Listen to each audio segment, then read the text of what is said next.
Hi armies, welcome back to our channel. எல்லாம் எப்படி இருக்கீங்க? இன்னைக்கு நம்ம பார்க்க போகிறது OT7 BL drama. Armies, use your headphone. Drama name crime and murder mystery part 2. Armies, first part பார்க்காதவங்க பார்த்துட்டு வந்துடுங்க, அப்போ தான் இந்த பாட்டு உங்களுக்கு புரியும். போன பாட்டில் நம்ம ஆரம் ஜின்னு மேலே விழுந்திருப்பாரு. இதை பார்த்துட்டு நம்ம ஜேகேவும் சிரிச்சிட்டு இருப்பாரு. 3 பேர் ஷாக்கில் திரும்பி பார்ப்பாங்க. பார்த்தா அந்த இடத்துல கலெக்டர் வந்து நிற்கிறாரு. ஆர்மீஸ், வாங்க நம்ம இப்போ OT7 வேர்ல்டுக்குள்ளே போவோம். ஜேகே அவரை பார்த்துட்டு அப்படியே ரெஸ்பெக்ட் பண்ணுறாரு. அவங்க என்ன நடக்குதுங்க அப்படின்னு கேட்குறாங்க. இதை பார்த்துட்டு ஆரம்பும் ஜின்னும் அப்படியே அவசரமாக ஏஞ்சி நிற்கிறாங்க. அப்போ உங்ககிட்ட என்ன நடக்குதுன்னு கேட்டேன் அப்படின்னு அந்த கலெக்டர் கேட்குறாரு. ஒன்றும் இல்லை, நாங்கள் சாப்பிட போயிட்டு வந்தோம். கால் தடிக்கி ஜின்னு என் மேலே விழ வந்தார். அவரை பிடிக்கிறேன்னு சொல்லிட்டு அவரோட வெயிட் தாங்காமல் நானும் கீழே விழுந்துட்டேன் அப்படின்றாரு. எவ்வளோ வெயிட்டை நீங்கள் தூக்கியிருப்பீங்க இந்த போலீஸ் ட்ரைனிங்கில்? இவர் வெயிட்டை கூட தாங்க முடியாது, இவரனா அவ்வளோ வெயிட்டாக இருக்காரா அப்படின்னு கலெக்டர் கேட்குறாரு. ஜேகே மனசுக்குள்ளேயே இந்த கலெக்டர் ரொம்பவே ஃபன்னியாக இருப்பார் போலையே அப்படின்னு நினச்சிட்டு இருக்காரு. உன்னோட நேம் என்ன அப்படின்னு ஜேகே பார்த்து கேட்குறாங்க. என்னோட நேம் ஜங்குக். சரி ஜங்குக், உன்னோட ட்ரைனிங்லாம் எப்படி போயிட்டுருக்கு அப்படின்னு கேட்குறாங்க. என்னோட ட்ரைனிங்கா, அது என்னோட லீடர் யாருன்னா ஆரம் தான். ஓ ஆரமா, அப்போனா நல்லா தான் போவோம் அப்படின்னு சொல்லிட்டு அவர் பாட்டுக்கு பேசிட்டு போயிட்டுருக்காரு. நீங்கள் வரீங்களா இல்லையா அப்படின்னு சொல்லி கூப்பிடுறாரு. தென் இவங்க 3 பேருமே அந்த கலெக்டர் பின்னாடியே போகிறாங்க. அங்கே போனதுக்கப்புறம் சரி ஜேகே ஜின், அவங்கக்கிட்ட ஒன்று சொல்லணும். ஆரம்ப பர்சனல் ஒர்க்காக நான் கூப்பிட்டு போகிறேன், ஸோ நீங்கள் தான் பார்த்துக்கணும் அப்படின்றாங்க. அப்போ எனக்கு யார் ட்ரைனிங் கொடுப்பா அப்படின்னு சொல்லிட்டு ஜேகே பார்த்துட்ருக்காரு. வேறு யார்? ஜின்னு தான் இனிமேல் உனக்கு ட்ரைனிங் கொடுக்க போகிறாரு அப்படின்னு சொல்ல ஆரம் சொல்கிறாரு. என்ன இனிமேவா, என்ன சொல்ல வரீங்க, எனக்கு புரியல. அப்போ தான் கலெக்டர் எக்ஸ்பிளைன் பண்ணுறாரு. எனக்கு அப்பப்போ நிறையா ஒர்க்கு, அதுக்கு ஆரம் அவன் தான் எனக்கு பாடி கார்டாக வந்து நிற்பான். ஸோ அப்போ உனக்கு தேவையாங்கிறப்பெல்லாம் ஜின்னு தான் உனக்கு ப்ராக்டிக்ஸ் அந்த மாதிரி கொடுப்பாரு அப்படின்னு சொல்கிறாங்க. ஓ அப்படியா, அப்போ மற்றபடி எனக்கு என்னோடய லீடர் ஆரம் தானே அப்படின்னு ஜேகே கேட்குறாங்க. அது ஆமாம் அப்படின்னு சொல்லிட்டு இப்போ அந்த கலெக்டர் அவரோட கார்லேயே ஆரம்பை கூட்டிகிட்டு போகிறாரு. இவங்க போனதுக்கப்புறம் ஜேகே ஜின்னை வம்பிழுத்துட்ருக்காரு. என்ன உங்கள் ஆள் கூட ஜாலியாக இருந்தீங்க போல், அதுவும் உங்கள் மேலெலாம் விழுந்துட்டாரு, எப்படி போயிட்டுருக்கு அப்படின்னு கேட்குறாங்க. நீ வேறு சும்மா இருடா, போய் ஒர்க்கை பாரு அப்படின்னு சொல்கிறாங்க. எனக்கு என்ன ஒர்க்குன்னு நீங்கள் தான் சொல்லவே இல்லையே. அதுவா, அது வந்து சரி போயிட்டாங்க, க்ரைம் ஃபைல்ஸ்லாம் இருக்கும், அதை போய் எடுத்துகிட்டு வா அப்படின்றாங்க. இது ஒரு வேலை அப்படின்னு சொல்லிட்டு ஜேகே அங்கேருந்து கிளம்புறாரு. அந்த கலெக்டர் திடீர்னு அவரோட வீட்டுக்கு போகிறாரு. என்ன உங்கள் வீட்டுக்கு கூப்பிட்டு போகிறீங்க அப்படின்னா, ஆமாம் இதானே நம்ம மீட்டிங் பிளேஸ் அப்படின்றாரு. ஆமாம்ல, நான் மறந்துட்டேன், நீ நிறைய விஷயம் இப்போலாம் மறக்கிற ஆரம், ஒழுங்காக ஞாபகம் வச்சுக்கோ அப்படின்றாங்க. ஓகே, நான் அதில் மறக்க மாட்டேன் அப்படின்னு சொல்லிட்டு 2 பேரும் உள்ளே போகிறாங்க. போய் பார்த்தா அந்த இடத்துல நம்ம ஜேஹோப்பும் வியும் உட்காந்துருக்காங்க. என்ன இவங்கெல்லாம் இங்கே இருக்காங்க? ஆமாம் நம்ம 4 பேர் தானே பண்ணுவோம் அப்படின்றாங்க. இல்லை நீங்கள் திடீர்னு கூப்பிடவும் நானும் நீங்களும் மட்டும்தான் நினச்சோம், திடீர்னு இவனுங்கெல்லாம் இருக்காங்க. ஆமாம் இந்த மிஷனில் நீங்கள் 3 பேருமே தான் இருக்கீங்க அப்படின்றாங்க. ஓ அப்படியா, ஏன் இப்படியே பேசிகிட்டு இருக்கா ஆரம்? நாங்கள் 2 பேரும் தான் உனக்கு அப்போலேருந்து ஹெல்ப் பண்ணிகிட்ருக்கோம், நீ என்ன இப்போலாம் எங்களை அவாய்ட் பண்ணுற மாதிரி பேசிகிட்ருக்க அப்படின்னு கேட்குறாங்க. ஆரம் மனசுக்குள்ளேயே இல்லை, இப்போ நான் பண்ண போகிறது அது என்னோட முடிஞ்சால் பரவாயில்ல, என்னையும் இது பண்ணிட்டா என்னை கண்டுபிடிக்கிறதுக்காக இப்போ சிஐடி அந்த மாதிரி வந்தாங்கன்னா அவங்க உங்களையும் ஈஸியாக கண்டுபிடிச்சிடுவாங்க.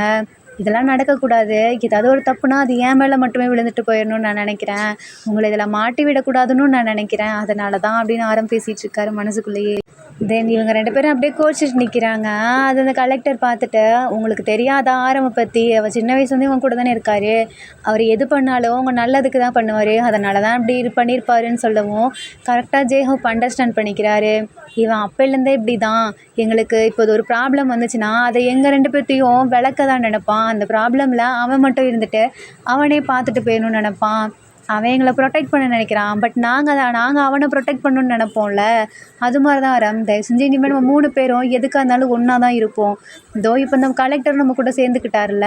ஹே ஜேஹோப், நீ வெளியே வேணா எனக்கு கலெக்டர் அந்த மாதிரி ரெஸ்பெக்ட் கொடுத்து கூப்பிட்டுக்கோ, இது நமக்குள்ளே இப்படி கூப்பிடாது அப்படின்னு அந்த கலெக்டர் சொல்கிறாரு. இருந்தாலும் அப்படின்னு சொல்லிட்டு அந்த கலெக்டர் அப்படின்னு நினச்சி பார்க்குறாரு முன்னாடி நடந்த விஷயத்த. ஆரம் இந்த மாதிரி வேறு யூனிவர்சிட்டிக்கு ஜாயின் பண்ண வந்திருப்பார். அப்போ தான் ஃபஸ்ட் டைம் நம்ம கலெக்டரை பார்த்துருப்பாங்க. அந்த பையன் அப்போதைக்கு ஒரு பெரிய சீனியர்ஸ் எல்லாம் ரேகிங் பண்ணிகிட்ருப்பாங்க. இதை போய்ட்டு நம்ம ஆரம் தான் போய் அவனை ப்ரொடெக்ட் பண்ணுவாங்க. அப்போலேருந்து தான் ஆரமும் இவங்களும் ஃப்ரெண்ட்ஸாக இருந்திருப்பாங்க. இதெல்லாம் நினச்சி பார்த்துட்டு அந்த கலெக்டர் ஆரம்பை பார்த்துட்ருக்காரு. அப்புறம் தேங்க்ஸ் வேறு சொல்கிறாரு. இல்லை நீ தேங்க்ஸ் சொல்லணுங்கிற அவசியம்லாம் இல்லை அப்படின்றாங்க. பார்த்தீங்களா, இனிமேல் நான் தயவு செஞ்சு கலெக்டர் அந்த மாதிரிலாம் பேசாதீங்க, அப்புறம் நம்ம 4 பேரும் இப்படி சேர்ந்து பண்ணும்போது எனக்கு ஏதோ நான் பெரியவங்க அந்த மாதிரி ஃபீல் ஆகுது, நம்ம எல்லாமே ஒரே மாதிரி ஏஜ் தானே, நீங்கள் தயவு செஞ்சு என்ன அப்பலாம் கூப்பிடாதீங்க, எப்பொழுதும் போல் நார்மலாக பேர் சொல்லியே கூப்பிடுங்க அப்படின்றாரு. சரி சரி அப்படின்னு சொல்லிட்டு 2 பேரும் ஷோல்டரில் கையை போட்டுட்ருக்காங்க. இது கொஞ்சம் ஓவராகவே இருக்குது அப்படின்னு சொல்லிட்டு அவர் சொல்கிறாரு. நீ தானே இப்படி பழக சொன்ன, ஒன்றும் இல்லை சரி விடு அப்படின்னு சொல்லிட்டு 4 பேர் அப்படியே பேசிகிட்டு இருக்காங்க. இவங்க 4 பேரும் அப்படியே பேசிகிட்டு இருக்கும்போது திடீர்னு அந்த கலெக்டர் வந்து நம்ம ஆராவை பார்த்துட்டு, உனக்கு அந்த பையன் மேலே க்ரஷ் இருக்கா என்ன அப்படின்னு சொல்லி கேட்குறாங்க. யார் யார் யார் அப்படின்னு கேட்குறாரு. வேறு ஒன்றும் இல்லை, ஒர்க் பண்ணிகிட்டு இருக்காளா அதான் போலீஸ் ஸ்டேஷனில். அங்கே இவனை விட சீனியர் ஒருத்தர் இருக்கான் டிஎஸ்பி, இவனும் நான் பார்க்கும்போது அப்படின்னு சொல்கிறாரு. வந்துட்டு தயவு செஞ்சு நீ வாயை மூட்றா அப்படின்றாரு. எனக்கு சொல்லி ஆகணும் அப்படின்னு சொல்லிட்டு வி சொல்கிறாங்க. ஜேஹோப் நீ டக்குன்னு ஆரம்ப பிடிச்சிக்கோ, அப்போ தான் சொல்ல விடுவானா, விட மாட்டான் அப்படின்னு வி சொல்கிறாங்க. நம்ம ஜேஹோப்பே ஆரம்ப பிடிச்சிக்கிறாரு. இப்போ அவர் ஃபுல்லாக சொல்கிறாரு, நான் போய் பார்த்தேன்டா, அவன் என்ன தெரியுமா பண்ணிகிட்டு இருந்தான், அந்த பையன் மேலே விழுந்து கிடக்குறான், 2 பேரும் கிஸ் பண்ணாதான்டா மிச்சம் அப்படின்றாங்க. இல்லை அவனுங்க பண்ணியிருப்பானுங்க, நீங்கள் கடைசி சீனில் போயிருப்பீங்க அதனால தான் அப்படின்னு வி சொல்கிறாரு. சரி விடு, அதான் சொல்லிட்டான்ல அப்படின்னு சொல்லிட்டு வியை பார்த்துட்ருக்காரு ஒரு மாதிரி. நீ மட்டும் என்னப்பா பண்ண, கலெக்டர்னு சொல்லிட்டு அந்த இடத்துல வந்து எப்படி தான் என்னை பார்த்துட்டு இருந்த, அந்த 5 செகண்டில் நானே பயந்துட்டேன் தெரியுமா இவனை பார்த்து அப்படின்றாரு. அந்த பயம் இருந்தால் சரி அப்படின்னு சொல்லிட்டு இந்த கலெக்டர் பார்க்குறாங்க. வம்பிழுத்துட்டே இருக்காரு ஆரம்ப. எனக்கு அவரை பார்க்கணும், யாருன்னு காட்டு அப்படின்னு சொல்லி வம்பிழுத்துட்டே இருக்காரு. நீ வேறு சாவனே நிறுடா, சின்ன பையன் தான், உனக்கு அதெல்லாம் தெரியக்கூடாது. என்ன சின்ன பையனா, நான் உன்னை விட 1 வயசு தான் சின்ன பையன் சரியா, அப்படிலாம் சொல்லாத அப்படின்னு பேசிகிட்டு இருக்காங்க. தென் நம்ம கலெக்டருக்கு இப்போ கால் வருது, இவனுக்கு அர்ஜென்ட்டாக கால் வருது, நான் போய் ஆகணும் இங்கேருந்து கிளம்புறேன் அப்படின்றாரு. அப்போ தான் டக்குன்னு ஆரம் வேற பார்க்குறாரு. ஐயோ ஆரம், எனக்கு இது முக்கியமான ஒரு ஒர்க்கு. நீ உன் பைக்கில் தானே வந்த அப்படின்னு கேட்குறாங்க. ஆமாம்மா நான் என் பைக்கில் தான் வந்தேன், ஆனால் ஜேஹோப்பை விடணுமே. இல்லை நான் போகிற இடத்துல தான் ஜேஹோப்போட ஹாஸ்பிட்டல் இருக்குது, ஸோ நான் ஜேஹோப்பை ட்ராப் பண்ணிடுறேன். நீ என்ன பண்ணுற தெரியுமா, நீ ஆரம்ப கூப்பிட்டு போய் போலீஸ் ஸ்டேஷனில் ட்ராப் பண்ணிட்டு போயிடு உன்னோட கோர்ட்க்கு அப்படின்றாரு. சரி நான் கிளம்புறேன் அப்படின்னு சொல்லிட்டு அவங்களும் கிளம்பி போயிடுறாங்க. தென் இப்படியே பின்னாடியே ஆரம் வந்துட்டுருக்காரு. வேறு வம்பிழுத்துட்ருக்காரு. சொல்லவே இல்லை ப்ளீஸ்ப்பா, நம்ம போலீஸ் ஸ்டேஷனுக்கு வரல, எனக்கு அந்த பையனை மட்டும் யாருன்னு காட்டேன், அவனை உனக்கு முன்னாடியே தெரியும்டா அப்படின்னு ஆரம் சொல்கிறாரு. என்ன சொல்கிற, எனக்கு முன்னாடியே தெரியுமா, நம்ம ஸ்கூல் படிச்சுட்டு இருந்தப்ப ஜன்னல் வழியாக ஒருத்தன் எட்டி எட்டி பார்த்துட்ருப்பானே. என்ன சொல்கிற, ஆனால் ஒன்றை பார்க்கல, பக்கத்தில் இருக்க பொண்ணை தான் பார்த்தான்னு சொல்லி ஜேஹோப் சொன்னார். இல்லைடா, நான் திருப்பி நம்ம 3 பேரும் போயிட்டு இருந்தோம்ல, அப்போ ஒரு பையனை கூட ரேகிங் பண்ணாங்களே, அதுக்கு முன்னாடி கூட நம்மளை ஃபாலோ பண்ணிட்டு வந்தான், பார்த்தா அங்கே இருக்க ஃப்ளவர்ஸை பார்த்துட்டு இருந்தான்ல, அப்போ அந்த பொண்ணு அங்கே இருந்துச்சா, இல்லையே அப்படின்னு சொல்லி சொல்கிறாரு. அப்போ எனக்கு புரிஞ்சிருச்சு, அவன் ஒன்றை தான் ஃபாலோ பண்ணிட்டு வந்திருக்கானா, இவ்வளோ நாளாக சொல்லவே இல்லை. நான் நினைக்கிறேன் உனக்காக தான் அவன் போலீஸ் ஒர்க்கே எடுத்திருப்பான் போல், அதனால தான் இங்கே வந்து ஜாயினும் பண்ணியிருக்கான் அப்படின்னு சொல்கிறாரு. நீ வேற சும்மா இருடா அப்படின்னு சொல்லிட்டு ஆரம் அப்படியே ஷையில் பார்த்துட்ருக்காரு. என்ன அவனை பற்றி பேசும்போது உன் கண்ணை இவ்வளோ சவந்திருக்கு அப்படின்னு சொல்லி வம்பிழுத்துட்ருக்காரு. நீ சும்மா இல்லைன்னு வச்சுக்கவேன், நீ ஒன்றும் என் கூடயோ ட்ராப்பெல்லாம் பண்ண வேணாம், நீ கிளம்பு அப்படின்றாரு. இல்லை நான் எதுவும் பேச மாட்டேன், நான் பார்த்துட்டு உங்கள் போலீஸ் ஸ்டேஷனுக்கு வந்துட்டு அப்படியே அவரை பார்த்துட்டு கிளம்பிடுவேண்ணா. என்ன வந்துட்டு பார்த்துட்டு போறியா, அதெல்லாம் முடியாது, நீ அப்படியே கிளம்பிடு அப்படின்றாரு. தென் அப்படியே ஆரம்ப கூட்டிகிட்டு வந்துட்டுருக்காரு. இப்போ போலீஸ் ஸ்டேஷனில் ட்ராப் பண்ணுறாங்க. வேறு வழி இல்லை, போய் ஆகணுமே அப்படின்னு சொல்லி பார்த்துட்ருக்காரு. ஒழுங்க போ அப்படின்னு ஆரம் மிரட்டுறாரு. பைக்கை ஸ்டார்ட் பண்ணுறாரு, பார்த்தா ஸ்டார்ட் ஆக மாட்டேங்குது. என்ன என்கிட்டே நடிக்கிறியா, அவனை பார்க்கணுன்னு தானே இப்படி பண்ணுற அப்படின்றாங்க. 2 பேருக்கும் பைக் சவுண்ட் வந்து ஜின்னும் நம்ம ஜேக்கும் வெளியே வந்து எட்டி பார்க்குறாங்க. என்ன உங்கள் ஆள் இன்னொருத்தையும் கூட வந்துட்டுருக்கான் அப்படின்னு சொல்லிட்டு ஜேகே வம்பிழுக்கிறாரு. அடா ஆமாம், இது யார் அப்படின்னு சொல்லிட்டு ஜின்னுக்கு லைட்டாக பாசிட்டிவ் ஆகுது. அப்போ டக்குன்னு ஆரம் திரும்பி பார்க்குறாரு. ஜின்னு அந்த இடத்துல ஒன்றுமே நடக்காத மாதிரி அப்படியே அந்த சுற்றி பார்த்துட்ருக்காரு. ஜேகேக்கு இதை பார்த்தா சிரிப்பாக வருது. நம்ம இவங்ககிட்ட போய் ஸ்ட்ரைட்டாகவே கேட்டுருவோன்னு சொல்லிட்டு பக்கத்தில் போய் நிற்கிறாரு. ஆமாம், இந்த பையன் யார் அப்படின்னு கேட்குறாங்க. உனக்கு ஞாபகம் இல்லையா அப்படின்னு ஆரம் கேட்குறாங்க. இல்லையே எனக்கு ஞாபகம் இல்லை. ஒரு டைம் நான் பேசிகிட்டு இருக்கும்போது கூட நீ கூட ஒரு அப்பாவுக்கு ஹெல்ப் கூட பண்ணில, நீ லாயராக இருந்த கூட அப்படின்றாரு. யார், நான் நிறைய பேருக்கு ஹெல்ப் பண்ணியிருக்கேனே. இல்லை அந்த பையன் வந்து உன்கிட்ட ஒரு தடவை பேசினான், போலீஸாக கூட ஆய் காட்டுன்னு கூட சொன்னானே. ஆமாம் எனக்கு ஞாபகம் இருந்துச்சு, அந்த சின்ன பையன் தான் இவனா அப்படின்னு கேட்குறாங்க. அவன் தான் இது அப்படின்றாங்க. பார்க்க செம்மையாக இருக்கியேடா, அப்போ கொஞ்சம் வித்தியாசமாக இருந்த, இப்போ அப்படி பார்க்க ஹேண்ட்ஸமாக இருக்கா அப்படின்னு சொல்லி வம்பிழுத்துட்ருக்காரு. நம்ம ஜேகேக்கு லைட்டாக கோவம் வருது. ரீசன் என்னென்னா நம்ம ஜின்னோட ஆளை இவர் பார்த்துட்ருக்காருல்ல, அதனால் ஜேகேக்கு லைட்டாக கோவம் வருது. அப்படியே முறைச்சிட்டே இருக்காரு. ஏன்டா தம்பி என்னை பார்த்து முறைக்கிற அப்படின்னு சொல்லி கேட்குறாங்க. என்ன தம்பியா, என்னை தம்பின்னா கூப்பிடாதீங்க, எனக்கு கோவம் வரும் அப்படின்னு ஜேகே சொல்கிறாரு. சரிடா உன் பேர் என்ன அப்படின்னு கேட்குறாங்க. ஆரம் தான் எக்ஸ்பிளைன் பண்ணுறாரு, இவன் பேர் ஜங்குக் அப்படின்னு. என்ன உங்கள் பைக்கு இன்னும் ரெடி ஆகலையா, எடுத்துகிட்டு கிளம்புங்க அப்படின்னு ஜேகே சொல்கிறாரு. என் பைக்கு ஸ்டார்ட் ஆக மாட்டேங்குதுடா, என்ன வருங்க நான் ஸ்டார்ட் பண்ணி தரேன் அப்படின்னு சொல்கிறாரு. இல்லை இப்போ ஸ்டார்ட் ஆகும் பாருங்க அப்படின்னு சொல்லி நம்ம ஜேகே பண்ணுறாரு. பட் ஸ்டார்ட் ஆகவே மாட்டேங்குது. ஆரம் பார்த்துட்டு சிரிச்சிட்டு இருக்காரு. எதுக்கு இப்போ சிரிக்கிறீங்க அப்படின்னு ஜேகே கோவமாக கேட்குறாரு. இப்போ நான் எப்படி போகிறது ஆரம் அப்படின்னு கேட்குறாங்க. என்னோட பைக்கு அங்கே தான் இருக்குது அப்படின்னு ஆரம் சொல்கிறாரு. அதுக்குள்ளே ஜேகே ஓடி வந்து இல்லை என்கிட்ட பைக் இருக்கு, நானே இவரை போய் ட்ராப் பண்ணுறேன் அப்படின்றாங்க. உனக்கு அதுக்குள்ளே ஏஜ் ஆகிடுச்சாடா அப்படின்னு சொல்லி கேட்குறாங்க. என்னை பார்த்தா உங்களுக்கு எப்படி இருக்கு, நான் ஃபைனல் இயர் சரியா, என்கிட்டலாம் லைசன்ஸ் இருக்குது அப்படின்னு ஜேகே சொல்கிறாங்க. ஏன்டா நீ இப்படி என்கிட்ட ரூடாக பேசிகிட்டு இருக்க அப்படின்னு கேட்குறாங்க. உங்ககிட்டலாம் அப்படி தான் பேச முடியும் அப்படின்றாரு. ஆரம் ஜேகே தலையிலே அடிக்கிறாரு. டேய் போய் உன் பைக் எடுத்துகிட்டு வாடா, ஏன்டா அவனை போய் வம்பிழுத்துட்ருக்க அப்படின்றாங்க. நான் ஒன்றும் வம்பிழுக்கல, இவனை பார்த்தாலே எனக்கு பிடிக்கல, தயவு செஞ்சு இங்கேருந்து போக சொல்லுங்க அப்படின்றாரு. நான் போகணுன்னா என்கிட்ட பைக் இல்லையே அப்படின்னு ஒரு மாதிரி பார்க்குறாங்க. உங்களுக்கு பைக்கை தானே, இருங்க நான் போய் என் பைக்கை எடுத்துகிட்டு வரேன் அப்படின்னு சொல்லிட்டு ஜேகே வேகமாக போயிட்டுருக்காரு. ஜின்னுக்கு இதெல்லாம் பார்க்கும்போது ஜேகே ரொம்ப பிடிச்சிருது. ஜேகே பைக் எடுக்கலான்னு போகிறாரு. கரெக்டாக இந்த டைமில் ஜின்னை பொசசிவ் ஆக வைக்கணுங்கிறதுக்காக, ஆரம் அவனுக்கு உங்களை பிடிச்சிருக்குன்னு நான் நினைக்கிறேன், இப்போ பாருங்களேன் நான் உங்களை ஹக் பண்ணும்போது அவன் எப்படி ஜலஸ் ஆகுறான்னு மட்டும் பாருங்கள். வேணாண்டா சவனேன்னு இருந்த மாதிரிலாம் பண்ணாத அப்படின்னு ஆரம் சொல்கிறாரு. இல்லை அப்படின்னு சொல்லிட்டு ஹக் பண்ணுறாரு. ஆரம் ஹைட்டாக இருக்கார்ல, வீக்கு கொஞ்சம் எட்டலை. ஸோ அப்படியே எட்டி போயிட்டு ஆரம் காதில் இடமும் சொல்கிறாரு. செம்மையாக நம்ம ஜின்னுக்கு அப்படியே பொசசிவ் ஆகுது. அங்கே பக்கத்தில் இருக்கிறத போட்டு டைட்டாக பிடிச்சிட்ருக்காரு. என்ன பண்ணுறதுனே தெரில, போயிட்டு ஒளிஞ்சிட்டு நின்று பார்த்துட்ருக்காரு. இப்போது காதில் வந்துட்டு அவன் ரொம்ப ஜலஸ் ஆகுறான் பாருங்களேன், அவன் ஃபேஸை எவ்வளோ கோவமாக இருக்கான் அப்படின்னு சொல்லிட்டு காதில் போய் இப்படி பேசிகிட்டு இருக்காரு. ஜின்னுக்கு இதெல்லாம் பார்க்க ரொம்ப கோவம் வருது. கரெக்டாக அந்த டைமில் ஜேகே வந்துடுறாரு. இவன் என்ன இப்படி பிடிச்சிட்டு நிற்கிறான், இவனுக்கு பிடிக்க வர ஆள் கிடைக்கல, ஏன்னா இந்த லைட் ஹவுஸை போய் பிடிச்சிட்டு இருக்கான் அப்படின்னு ஜேகே பார்த்துட்ருக்காரு. என்ன போய் ஒட்டிகிட்டு இருக்க நவுறு அப்படின்னு சொல்லிட்டு நம்ம ஜேகே போய் பிரித்து விட்றாரு. நீ ஏன்டா எங்களை பிரித்து விடுறதுல இருக்க அப்படின்னு சொல்லி கேட்குறாங்க. எனக்கு சுத்தமாக பிடிக்கல, இப்படிலாம் இங்கே வந்து பண்ணிகிட்டு இருக்காதீங்க, இது போலீஸ் ஸ்டேஷனா இல்லை லவ்வர்ஸ் பார்க்கா, போ அங்கிட்டு அப்படின்னு சொல்லி இழுத்துட்டு போகிறாரு. எதுக்கடா நீ என்ன பிடிச்சி இழுத்துட்ருக்க, நீங்கள் தானே உங்களுக்கு லேட் ஆகிடுச்சுன்னு சொன்னீங்க, வாங்க அப்படின்னு சொல்லி கூப்பிடுறாரு. இல்லையே எனக்கு லேட் ஆகலையே, நான் உன்ட்ட அப்படி சொன்னேன்னா என்ன, இல்லை எனக்கு உங்களை கூப்பிட்டு போகணுன்னு ஆசையாக இருக்குது, வாங்க அப்படின்னு சொல்லி ஜேகே இழுத்துட்டு போகிறாரு. ஒரே நிமிஷம் இருடா, உங்ககிட்ட நான் ஒன்று பேசணும் அப்படின்றாங்க. நீங்கள் என்கிட்ட ஒன்று பேச வேணாம், நான் வேறு இடத்துக்கு போய் பேசலாம் வாங்க அப்படின்றாரு. அங்கே ஒருத்தர் நின்று பார்த்துட்ருக்கார்ல, அவர் பேர் என்ன அப்படின்னு கேட்குறாங்க. அவர் பேர் தானே ஜின்னு, அவரை பற்றி நீங்கள் எங்கே கேட்டுட்ருக்கீங்க, எனக்கு உங்களை பிடிக்கல வாங்க அப்படின்ட்டே இருக்காரு. ஒரே நிமிஷம் இருடா, ஹலோ மிஸ்டர் ஜின் அப்படின்னு கூப்பிடுறாங்க. ஜின்னு அப்படியே எட்டி பார்க்குறாரு. ஆரம் மேலே கையை வச்சுட்டு இவர் பார்க்க தான் ரூடாக இருப்பார், பட் குழந்த மாதிரி சரியா, இவர் அப்போ நல்லா பார்த்துக்கோங்க, அப்புறம் எனக்கு ரொம்ப கஷ்டமாயிரும் இவர் இல்லாட்டி அப்படின்னு சொல்லிட்டு சொல்கிறாங்க. இதெல்லாம் கேட்க ஜின்னுக்கு செம்மையாக கோவம் வருது. என்ன இவன் இப்படி பேசுகிறான், உண்மையிலுமே இவனுங்க லவ் பண்ணுறானுங்களோ. ஆரம் ரியாக்ஷன்லாம் வேறு ஒன்றுமே புரியாத மாதிரி பார்த்துட்ருக்காரு. தென் பைக்கில் போய் உட்காடுறாரு. உட்காந்ததுக்கப்புறம் நான் ஒன்று மறந்துட்டேனே அப்படின்னு சொல்லிட்டு ஆரம்க்கு ஃப்ளையிங் கிஸ்ஸை கொடுத்துட்டு போகிறாரு. இந்தாங்க ஜின் நீங்களும் வச்சுக்கோங்க அப்படின்னு சொல்லிட்டு அவருக்கே கிஸ்ஸு கொடுக்குறாரு. ஜின்னு மனசுக்குள்ளேயே எனக்கே ஃப்ளையிங் கிஸ்ஸா அப்படின்னு நினச்சிட்ருக்காரு. உன் கிஸ் எனக்கு எதுக்கு அப்படின்னு சொல்லிட்டு அந்த கிஸ்ஸை அப்படியே பிடிச்சி கீழே தூக்கி போட்டு மிதிக்கிற மாதிரி ரியாக்ட் பண்ணிகிட்ருக்காரு. ஐயோ எனக்கு ரொம்ப வலிக்குது அப்படின்னு ரியாக்ஷன் கொடுக்குறாரு. இதெல்லாம் ஆரம் பார்த்துட்டு இவனுங்களுக்கு வர வேலை இல்லை அப்படின்னு சொல்லிட்டு உள்ளே போகிறாரு. இவர் உள்ளே வரும்போது நம்ம ஜின்னுக்கு அப்படியே ஹார்ட் பீட் அதிகமாகுது. இந்த இடத்துல நம்ம ஜேகே அப்படியே கூட்டிகிட்டு போகிறாரு. எதுக்கு இப்படி பண்ணுறீங்க, இப்படிலாம் பண்ணாதீங்க, எனக்கு சுத்தமாக பிடிக்கல அப்படின்றாரு. என்னடா சொல்கிற அப்படின்னு சொல்லிட்டு ஒன்றுமே புரியல. தென் ஒரு இடத்துல அப்படியே பைக்கை நிப்பாட்டுறாரு. இங்கே எதுக்கடா நிப்பாட்டுற, நான் இன்னும் கொஞ்சம் தூரம் போகணும், அதெல்லாம் முடியாது, இங்கேருந்து கிளம்புங்க டாக்ஸி பிடிச்சி அப்படின்றாரு.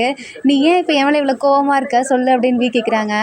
உங்கள் மேலே கோவமாக இருக்க, நான் யார் அப்படின்னு சொல்லி ஜேகே கேட்குறாங்க. இல்லை உனக்கு என்ன இருந்தாலும் சொல்லு, என்னை இப்போ தான் நீ ஃபஸ்ட் டைம் நல்லா பார்க்குற, பார்த்தது ஏன் இப்படி என் மேலே எரிஞ்சு விழுற அப்படின்னு கேட்குறாங்க. உங்களெல்லாம் பார்த்தா அடிக்கணும்னு தோணுது, எரிஞ்சு விழுறேன்னு சொல்லிட்டு சந்தோஷப்பட்டு போங்க, இனிமே எங்களோட போலீஸ் ஸ்டேஷன் பக்கத்தில் வந்துடாதீங்க அப்படின்றாரு. என்னடா இப்படி சொல்கிற, நாளைக்கு உனக்கு ஹெல்ப் வேணும்னா நான் தான் முன்னாடி வந்து நிற்பேன் சரியா, சரி இப்போ உனக்கு என்ன தான் ப்ராப்ளம் அதை சொல்லு அப்படின்னு சொல்கிறாரு.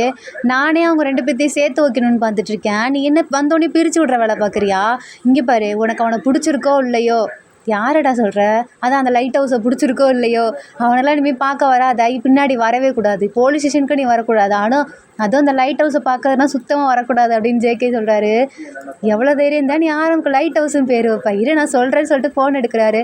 ஐயோ ப்ளீஸ் அப்படி சொல்லிடாதீங்க, அவன்கிட்ட நான் ஒன்று சொல்கிறேன், ஜின்னு இருக்கார்ல அவருக்கு ஆரம் ரொம்ப பிடிச்சிருக்கு. எனக்கு தெரிஞ்ச ஆரமுக்கும் பிடிச்சிருக்குன்னு தான் நினைக்கிறேன். என்னடா சொல்கிற? அவங்க 2 பேரும் என்ன தெரியுமா பண்ணாங்க, மேலே விழுந்தாங்களா அப்படியே கிஸ் பண்ணிட்டாங்க அப்படின்னு ஜேகே சொல்கிறாரு. இந்த இடத்துல அப்படியே ஹார்ட்டை பிடிச்சிட்டு ஐயோ என் ஹார்ட்டே பிரேக் ஆகிடுச்சு அப்படின்னு சொல்லிட்டு அழுகுற மாதிரி பண்ணுறாரு. இப்போ நீ எதுக்கு ஓவர் ஆக்டிங் பண்ணுற அப்படின்னு ஜேகே கேட்குறாங்க. இல்லை, அவனை நான் லவ்வெல்லாம் பண்ணல, உண்மையை சொல்லிட்டா. எனக்கும் தெரியும் இந்த விஷயம். அந்த கலெக்டர் இருக்கார்ல, அவர் தான் எங்ககிட்ட சொன்னார். என்ன கலெக்டர் உங்ககிட்ட சொன்னாரா? இல்லை, ஆரமும் கலெக்டரும் பேசிகிட்டு இருந்தாங்க. அப்போ நான் கேட்டுட்டேன், என்ன பேசிகிட்டு இருந்தாங்க? நீங்கள் எதுக்கடா அப்படி போஸ்ட் கொடுத்துட்டு இருந்தீங்க? உனக்கு ஒரு மேலே லவ் இருக்குமோ அப்படின்னு வச்சுட்டு, அதனால தான் நானும் சரி ஆரம் அந்த பையன் யார் தான் பார்க்கலான்னு சொல்லிட்டு வந்தேன். எனக்கும் ஆரமும் அந்த பையனும் சேர்ந்தா நல்லா இருக்குன்னு தோணுச்சு. அதான் அந்த பையனுக்கு உண்மையாலுமே லவ் இருக்கான்னு பார்க்கறதுக்காக கொஞ்சம் ஜலசாக வச்சேன், வேற எதுவும் இல்லை அப்படின்னு ஜேகே கிட்ட சொல்கிறாரு. அப்பா எனக்கு இப்போ தான் ரிலாக்ஸாக இருக்குது அப்படின்னு ஜேகே சொல்கிறாங்க. உங்களுக்கு அந்த ஆரம் மேலே, அதான் அந்த லைட் ஹவுஸ் மேலே லவ் இல்லைல்ல, இங்கே பாரு இன்னொரு தடவை நீ அவளை லைட் ஹவுஸ்ன்னு சொன்னேன், உனக்கு அப்புறம் ஒரு பேர் வச்சிருவேன் அப்படின்றாரு. எனக்கெல்லாம் நீங்கள் ஒன்றும் பேர் வைக்கணுங்கிற அவசியம் இல்லை, சரி நீங்கள் கிளம்புங்க அப்படின்றாரு. நான் தான் சொல்லிட்டேனேடா, எனக்கு அவன் மேலே இன்ட்ரெஸ்ட் இல்லாமல் எனக்கு ஒரு பிரதர்னு, அப்புறம் ஏன்டா என்னை துரத்துறதுலே இருக்க? இல்லை நீங்கள் வந்தால் எனக்கு எதுவும் சரிப்பட்டு வராதுன்னு தோணுது. நானும் வேணா ஹெல்ப் பண்ணுறேன்டா அப்படின்னு சொல்கிறாரு. என்ன ஹெல்ப் பண்ணுறீங்களா? எதுக்கு? அதான் அவங்கள சேர்த்து வைக்க. நீங்கள் ஒன்றும் சேர்த்து வைக்கணுங்கிற அவசியம் இல்லை, நான் தாங்க கூட இருக்கேனே, நான் பார்த்துப்பேன் அப்படின்றாரு. உனக்கு இப்போ என்ன தாண்டா வேணும்? நம்ம ஃப்ரெண்ட்ஸாக இருக்கிறது இருக்கலாமா அப்படின்னு சொல்லிட்டு கேட்குறாரு. நான் ஏன் அவன் கூட ஃப்ரெண்ட்ஸாக இருக்கணும்? அதெல்லாம் முடியாது. சரி நீ போய் என்ன விடு அப்படின்னு சொல்லிட்டு சொல்கிறாரு. இப்போ நம்ம ஜேகே டக்குன்னு போயிட்டு பைக்கில் உட்கார்றாரு. என்னடா ஒரு பேச்சுக்கு சொன்னேன், அதுக்குள்ளே போய் பைக்கில் உட்காந்துட்டு, ஆமாம் நீங்கள் தானே போய் விட சொன்னீங்க, வாங்க அப்படின்னு சொல்லி கூப்பிட்டு போகிறாரு. தென் இப்போ அந்த இடத்துல ட்ராப் பண்ணுறாங்க. அந்த இடத்துல ஒரு பாய் கூட சொல்லாமல் ஜேகே அப்படியே வந்துடுறாங்க. வரும்போது லைட்டாக முன்னாடி நடந்ததெல்லாம் யோசிச்சு பார்க்குறாங்க, சின்ன வயசில் நடந்ததை. ஜேகேக்கு ஒரு டைம் அவங்க அப்பாவுக்கு ஹெல்ப் பண்ணியிருப்பார்ல, அதெல்லாம் நினச்சி பார்க்குறாங்க. அப்போ தான் ஜேகே ஃபஸ்ட் டைம் பார்த்துருப்பாங்க. அப்போயே லவ்வில் விழுந்திருப்பாங்க. இதனால தான் நம்ம ஜேகே லைட்டாக கோவப்பட்டிருப்பாங்க.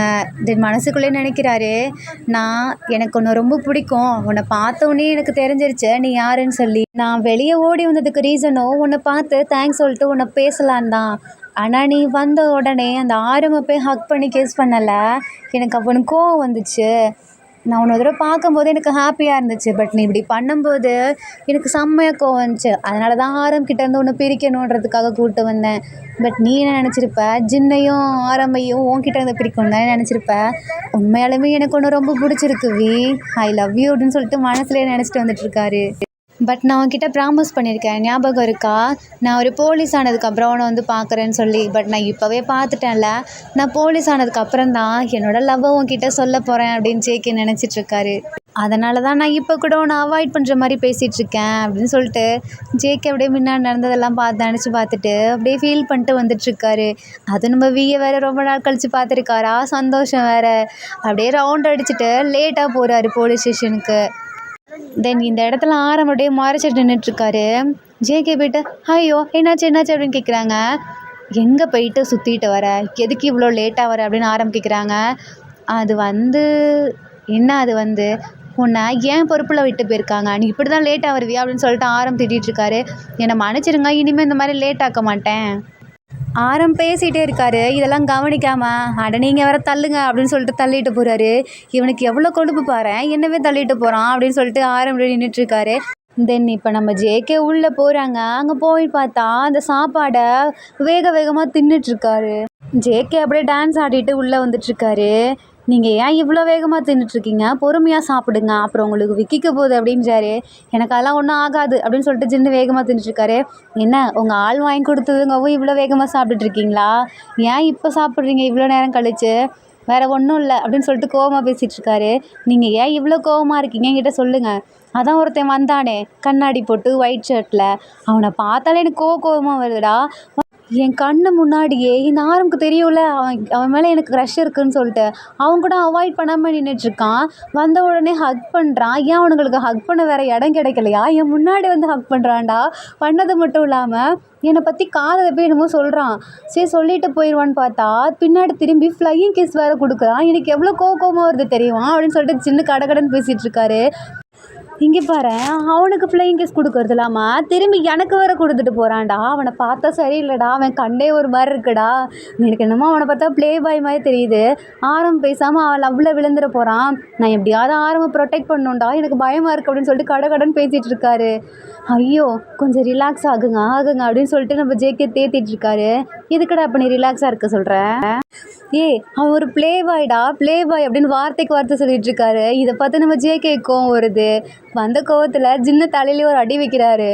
ஜின்னு சாப்பாடோட அந்த ஸ்பூனை அப்படியே வாயில் வச்சுட்டு எவ்வளோ தெரியும் தான் சீனியரவே இப்படி அடிப்பேன்னு பார்த்துட்டு இருக்காரு. இன்னொரு தடவை அவனை ப்ளே பாய்ன்னு சொல்லாதீங்க, அப்புறம் எனக்கோ வந்துடும் அப்படின்னு ஜேகே சொல்கிறாரு. ஆமாண்டா, அவன் பாட்டுக்கு எனக்கு வந்து கிஸ் பண்ணுறான், எனக்கு மட்டும் இல்லாமல் யாழ் கிஸ் பண்ணுறான், உனக்கு இந்த இடத்துல இருந்தால் உனக்கு எப்படி இருக்கும் அப்படின்னு சொல்லி கேட்குறாரு. எனக்கு ஒன்றும் ஆகாது, அவன் ஒன்றும் உங்களால் லவ் பண்ண மாட்டான், ஆரமும் லவ் பண்ண மாட்டான் அப்படின்னு ஜேகே சொல்கிறாரு. என்னடா சொல்கிற, எனக்கு புரியல. ஆமாம், நான் தான் அவனை லவ் பண்ணுறல, இனிமேல் அவன் என்னோட ஆள் அப்படின்றாரு. என்னடா சொல்கிற, என் லவ்வை காப்பாற்றுறதுக்காக அவனை ஆளாக்கிக்க போறியா? வேணாம் ஜேகே வேணாம், நீ அடித்தது கூட நான் ஏற்றுக்கிறேன். தயவு செஞ்சு அவனோட லவ்வில் போய் விழுந்துடாத. அவனை பார்த்தாலே தெரியுது அவன் ஒரு ப்ளே பாய், சரியா? நீ எனக்கு என்னமோ அவன் உன்னை கூப்பிட்டு போனால, இல்லை நீ கூப்பிட்டு போனில, அவள் தான் அவனை மாய்க்கிட்டான்னு நினைக்கிறேன். உனக்கு எதாவது ஆயிடுச்சா என்ன அப்படின்னு சொல்லிட்டு கண்ணத்தெல்லாம் அப்படி டச் பண்ணி பார்க்குறாரு. எனக்கு ஒன்றும் அவளை கையை எடுங்க அப்படின்னு சொல்லி தள்ளி விடுறாரு. எவ்வளோ தெரியும் இருந்தால் திருப்பி ஆளை நீங்கள் ப்ளே பாய்ன்னு சொல்லுவீங்கன்னு சொல்லிட்டு அங்கே இருக்க ஒரு ஸ்டிக் எடுத்து அடிக்கிற மாதிரி போகிறாரு. விடுடா, ஏன்டா அடிக்கிற? இல்லை நீங்கள் என்கிட்ட சாரி கேளுங்க அப்படின்றாரு. அதெல்லாம் கேட்க முடியாதுன்னு சொல்லிட்டு ஜின்னு அந்த இடத்துல வந்து ஓடுறாரு. இவன் ஓடுறதை பார்த்துட்டு ஜேகேவும் அப்படியே துரத்திட்டு இருக்காரு. அங்கே இருக்க எல்லாருமே வினோதமாக பார்க்குறாங்க. இவர் டிஎஸ்பி தானே, இப்படியான குழந்த மாதிரி பண்ணிகிட்ருக்காரு அப்படின்னு சொல்லிட்டு நம்ம ஜின்னு பின்னாடி போய் ஒளிஞ்சிட்ருக்காரு. யார் பின்னாடி? நம்ம ஆரம் பின்னாடி போய் ஒளிஞ்சிட்ருக்காரு. ஆரம் என்னை அவன்கிட்ட இருந்து காப்பாற்றேன் அப்படின்றாரு. அவன்கிட்ட போய் என்னத்தை போய் வாயை கொடுத்த அப்படின்னு சொல்லி ஆரம் கேட்குறாங்க. நான் எதுவும் பண்ணல, அவன் என்னை துரத்துறான், என்னான்னு கேள அப்படின்றாரு. என்னாச்சு ஜேகே? யோசிச்சு பாருங்களேன், நீங்கள் ஒருத்தரை லவ் பண்ணுறீங்க, அவரை போய் ஒருத்தன் ப்ளே பாய்ன்னு சொன்னால் உங்களுக்கு எப்படி இருக்கும்? இத்தனைக்கும் அவன் நல்ல பையன் அப்படின்றாரு. யாருடா அப்படி சொன்னால்? இதோ இவர் தான் அப்படின்னு ஜின்னை காமிக்கிறாங்க. ஜின்னை பார்த்துட்டு ஒரு மாதிரி ஆரம் பார்க்குறாரு. ஆமாம், இப்போ நீ என்ன சொன்ன, மறுபடியும் சொல்லு அப்படின்னு சொல்லி ஜேகேட்டு கேட்குறாங்க. அதான் என் ஆளை ப்ளே பாயின்றான், இப்போ நீ போய் வீயை விட போனியே, அப்போ நீ உன் ஆளை பார்த்துட்டு வரியா அப்படின்னு சொல்லி ஆரம் கேட்குறாரு. நான் என் ஆளை பார்க்கலே, போய் சொல்லாத, இப்போ நீ உன் ஆளை தானே பார்த்துட்டு வர அப்படின்னு சொல்லிட்டு இப்போ ஆரம் வீயை துரத்த ஆரம்பிக்கிறாரு. அந்த ஸ்டேஷனே அப்படியே ஒரு கலாட்டா ஆடுற மாதிரி பிளேஸ் மாதிரி இருக்குது. இப்போ ஆரம் ஜேகே துரத்துறாரு. இதை பார்த்துட்டு ஜின்னுக்கு செம்ம ஹாப்பியாக இருக்குது. அப்படிதான் அவனை துரத்த அடி அப்படின்றாரு. என்ன இதில் இவனுக்கு என்ன சந்தோஷம் அப்படின்னு சொல்லிட்டு ஆரம் பார்க்குறாங்க. அவன் என்னவே அடிச்சுட்டான் ஆரம் அப்படின்றாரு. டேய், ஒரு சீனியர் ஆஃபீஸுக்கு நீ அடிப்பியாடா அப்படின்னு சொல்லிட்டு இப்போ ஆரம் மறுபடியும் துரத்திட்டு இருக்காரு. ஐயையோ சீனியர், என்னை மன்னிச்சிருங்க, இனிமேல் இந்த மாதிரி பண்ண மாட்டேன், நான் வேணா அவங்க ஆளை கரெக்ட் பண்ணி கொடுக்குறேன் அப்படின்னு ஜேகே சொல்கிறாரு. என்ன வேலைடா நீ பார்த்துட்டு அலையிற அப்படின்னு சொல்லிட்டு ஆரம் பார்க்குறாங்க. ப்ளீஸ் ஜின்னு பின்னாடி போய் ஒளிஞ்சிக்கிட்டு நான் அவங்க ஆளை அவங்க கூட கரெக்ட் பண்ணி வைக்கணும்னா என்னை தயவு செஞ்சு காப்பாற்றுங்க, இல்லைனா நான் அவங்கள பிரேக்கப் பண்ணி விட்டுருவேன், அந்த வீயை கூட்டிகிட்டு வந்துடுவேன் பார்த்துக்கோங்க அப்படின்றாரு. சரி வீடு ஆரம், அவன் பொழைச்சி போகிறான் அப்படின்றாங்க. ஜின்னு சொன்ன அடுத்த நிமிஷமே நம்ம ஆரம் அப்படியே நார்மலாக நின்றுறாரு. ஜேகே இதை பார்த்துட்டு ஜின்னு வம்பிழுக்கிறாரு. பார்த்தீங்களா, இவ்வளோ நேரம் என்னை துரத்திட்டு இருந்தாரு, யார் சொன்னாலும் இதை கேட்டிருக்க மாட்டார், நீங்கள் சொன்ன ஒரு வார்த்தைக்காக இப்படி ஸ்டாச்சுவாக நிற்கிறாரு, அப்போனா என்ன இதுக்கு பேர் அப்படின்னு சொல்லி ஜேகே வம்பிழுத்துட்டு இருக்காரு. தென் 3 பேரும் சுற்றி பார்க்குறாங்க. அந்த இடமே ரணகலமாக இருக்குது.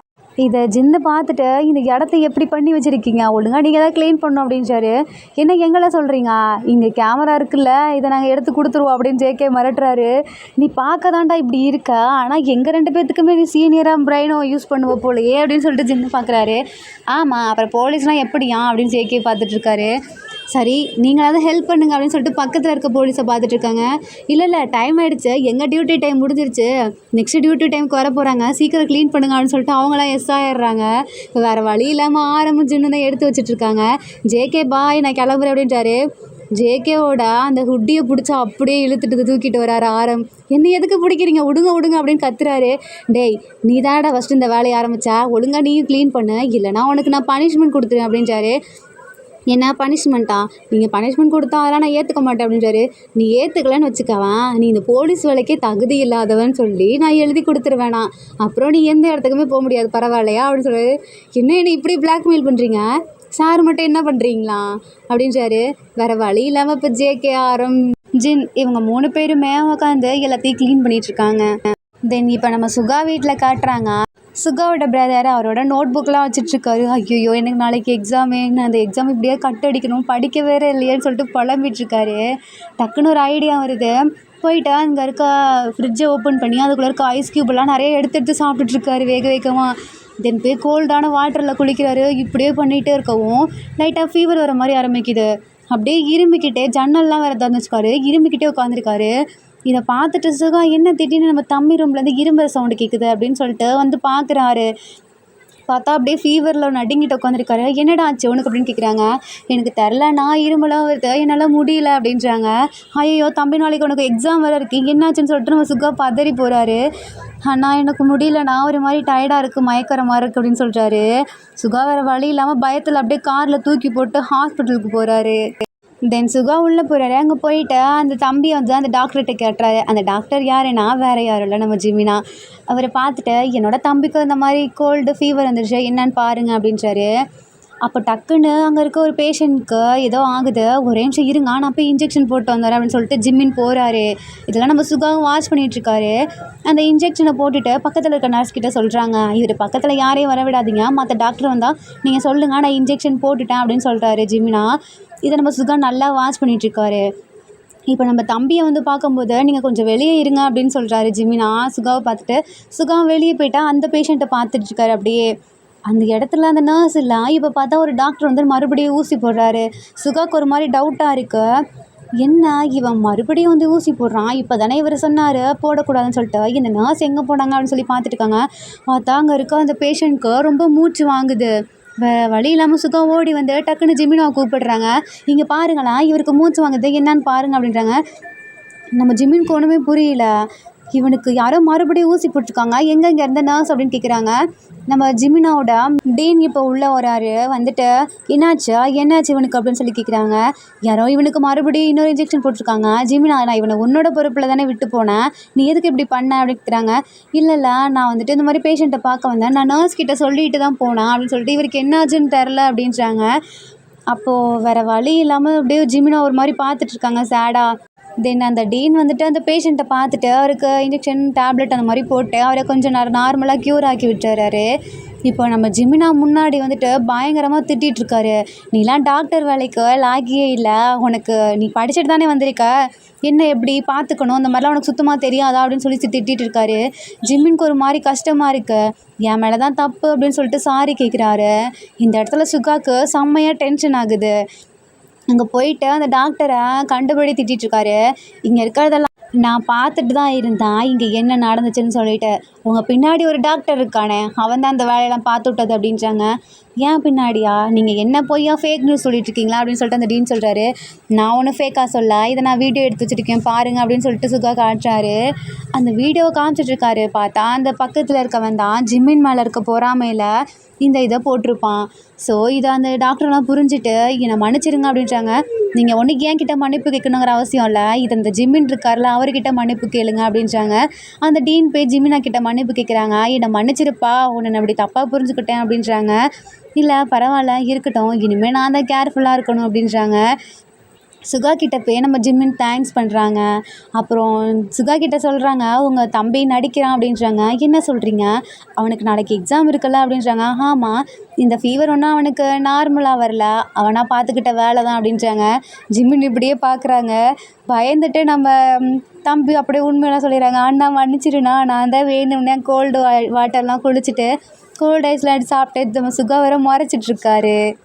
தென் நம்ம பிரதரை சுகா அடிக்க போகிறாரு. அப்போ டக்குன்னு போய் நம்ம ஜிமின் பின்னாடி போய் ஒளிஞ்சிக்கிறாரு.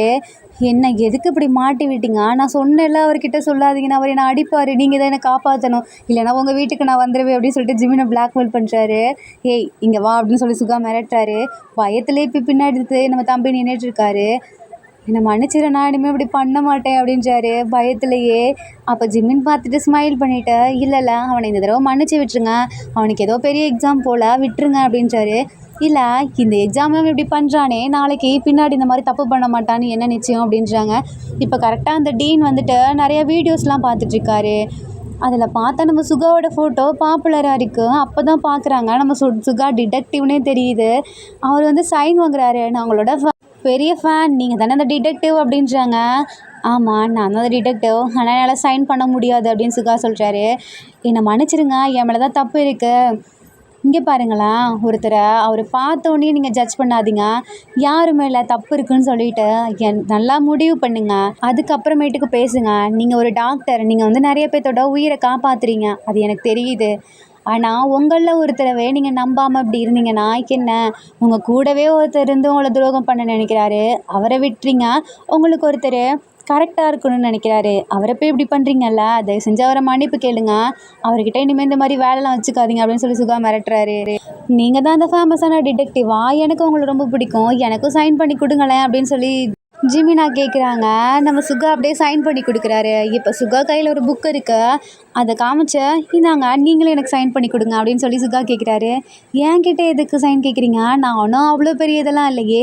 இல்லை நீங்கள் பெரியவங்க தான், நீங்கள் எவ்வளோ பேர்த்தோட உயிரை ப்ரொடெக்ட் பண்ணுறீங்க, அப்போ நீங்களும் பெஸ்ட்டு தானே, ஸோ எனக்கு சைன் பண்ணி கொடுங்க அப்படின்னு சுகா கேட்குறாரு. ஜிமினுக்கு அப்படியே ப்ரௌடாக இருக்கு. சுகா திருப்பி அந்த டீனை பார்த்துட்டு, நீங்கள் அந்த ஹாஸ்பிட்டலுக்கு டீனாக இருக்கலாம், அதுக்காக அவங்க கீழே இருக்க டாக்டர்ஸையோ இல்லை நர்ஸையோ ரெஸ்பெக்ட் பண்ண கற்றுக்கோங்க அப்படின்னு சொல்லிட்டு சுகா போகிறாரு. அப்போ டக்குன்னு ஒரு சைன் கேட்டார்ல அப்படின்னு சொல்லிட்டு அந்த பேப்பரை எடுத்து அழகாக சைன் பண்ணி கொடுத்துட்டு அங்கேருந்து போகிறாரு. தென் அந்த டீன் நம்ம ஜிமினா பார்த்துட்டு என்னை மன்னிச்சிரு ஜிமின் அப்படின்னு சொல்லிட்டு அங்கேருந்து போகிறாங்க. ஜிமினாவுக்கு அவ்வளோ சந்தோஷமாக இருக்குது, சுகா வந்து இப்படிலாம் நமக்காக பேசியிருக்காரு அப்படின்னு சொல்லிட்டு ஒரு சுகாவையே வெளியே ஓடி போய் பார்த்துட்டே இருக்காரு. எனக்கு என்னாச்சு, நான் ஏன் அவரை போய் பார்த்துட்ருக்கேன், அவரோட ஃபோன் நம்பரை வாங்கியிருக்கலாமோ? இல்லை ஐயோ ஜிமினா உனக்கு தேவையில்லாத வேலை, ஃபஸ்ட்டு வா உள்ளே போவோம் அப்படின்னு சொல்லிட்டு கிளம்புறாரு. தென் உள்ளே போய் பார்க்குறாரு, அவரோட சீட்டில் ஒரு லெட்டர் எழுதி வச்சுருக்கு. அதை எடுத்து நம்ம ஜிமினா பார்க்குறாங்க. நான் தான் அந்த டிடெக்டிவோட தம்பி, நீங்கள் என்னை நல்லா வச்சு செஞ்சுட்டீங்கல்ல, நெக்ஸ்ட் டைம் வரும்போது பாருங்களேன் என்ன பண்ணுறேன்னு சொல்லிட்டு அந்த இடத்துல சுகாவோட நம்பரை வேற நோட் பண்ணி வச்சுட்டு போயிருக்காரு. இவன் ஏன் இப்படி இருக்கான் அப்படின்னு சொல்லிட்டு ஜிமினா சிரிச்சிட்டு நின்றுட்டுருக்காரு. அந்த நம்பரை திடீர்னு நம்ம ஜிமினா அப்படியே மொபைலில் நோட் பண்ணுறாரு. இவரோட நேமை நம்ம எப்படி சேவ் பண்ணலாம்? டிடெக்டிவ் இல்லை சுகா டிடெக்டிவ் எப்படி சேவ் பண்ணுறது? இவர் பார்க்க ஹேண்ட்ஸமாகவும் இருக்கார், பூனைக்குட்டி மாதிரி இருக்கார், என்ன மாதிரி சேவ் பண்ணலாம்? ஆர்விஸ் நம்ம ஜிமினாக்கு சுகா மேலே ஒரு க்ரஷ் வந்துருச்சா? அப்புறம் ஜேகேக்கு வியை ரொம்ப பிடிக்குமா? நம்ம நாம்ஜின் எப்படி தான் சேர போகிறாங்க? டைட்டில் கிரைம் அண்ட் மர்டர் மிஸ்ட்ரின்னு இருக்கு, என்னடா இன்னும் எந்த ஒரு மிஸ்ட்ரியுமே வரலன்னு பார்க்குறீங்களா? நெக்ஸ்ட் பார்ட்டில் வந்தாலும் வரும், பார்ப்போம். ஓகேவா? ஆர்விஸ் crime and murder mystery part 2 இதில் உங்களுக்கு பிடிச்ச சீன் எதுன்னு சொல்லி கீழே கமெண்ட் பண்ணுங்கள். அண்ட் பார்ட் 3 போடலாமா வேணாமான்னு சொல்லியும் கீழே கமெண்ட் பண்ணுங்கள். கிரைம் அண்ட் மர்டர் மிஸ்ட்ரி இந்த பார்ட் 2 உங்களுக்கு பிடிச்சிருந்தா லைக் பண்ணுங்கள், கமெண்ட் பண்ணுங்கள் அண்ட் மறக்காமல் சப்ஸ்கிரைப் பண்ணுங்கள். Bye army, take care and love you.